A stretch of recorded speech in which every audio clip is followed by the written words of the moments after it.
A pyramid has an equilateral triangle as its base, of which each side is 8 centimeter. Its length edge is 24 centimeter. What is the whole surface area of the pyramid in centimeter square? एक pyramid का आधार समबाहु त्रिभुजाकार है जिसका प्रत्येक बाहु 8 centimetre है। अगर pyramid की तिर्यक ऊंचाई यानी किनारा 24 सेंटीमीटर है तो पिरामिड के संपूर्ण तल का क्षेत्रफल क्या है? ऐसे चीज़ें देते इसमें पूछा गया क्वेश्चन है। पहले हम लोग एक पिरामिड का आकृति देख लेते हैं। ये रहा पिरामिड आपके सामने, जिसमें आप देख सकते हैं कि सबसे पहले मैं आपको दिखा दूं, इधर आपका बेस जो है, बेस एक समबाहु त्रिभुजाकार है जिसकी भुजा आप 8 सेंटीमीटर पकड़ सकते हैं प्रत्येक की। और इधर इस फेज में देख सकते हैं कि 3 त्रिभुज तैयार हो चुका है। अभी कहा गया जो स्लेंट है, ये जो स्लेंट दिया गया है वो आपका किनारा जो है वो 24 सेंटीमीटर का है। तो प्रत्येक किनारा जो है 24 सेंटीमीटर का होगा।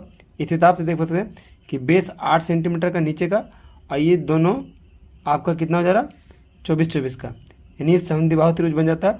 यह भी समद्विबाहु त्रिभुज बनेगा और यह भी समद्विबाहु त्रिभुज आपका बनेगा। अब हम आराम से देख सकते हैं कि 4 फेस का क्षेत्रफल निकाल लेना होगा तो पिरामिड का क्षेत्रफल हमको मिल जाएगा। चलिए देखते हैं।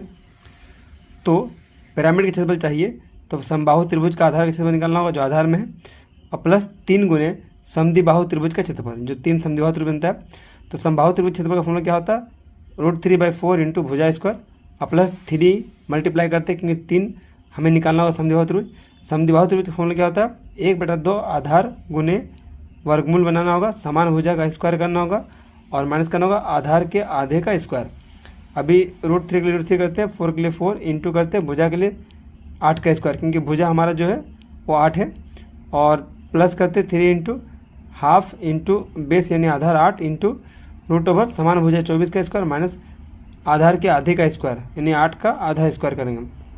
√3 होगा बटे 4 इंटू 8 का स्क्वायर 8 इंटू 8 और प्लस 3 इंटू 1/2 से काटते हैं 8 को तो 4 बचता है, √ओवर करते हैं 24 का स्क्वायर 576 और 8/2 का मतलब क्या होता है 4 का स्क्वायर 16 होता है।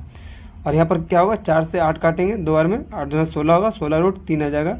प्लस आपको क्या होगा 3 इंटू यहाँ 4 है और दोनों का माइनस करते हैं 560 आता है। उसके बाद 16√3 कॉपी कर लेते हैं प्लस 3 इंटू 4 तो है ही और 560 को सोल्व करते क्या आता है आपका 4√35। तो अभी 4 गुना करते हैं 16 और 16 इंटू 3 48। तो आपका ये फाइनली आंसर आ जाता है। आशा करता है आपको समझ में आया। धन्यवाद।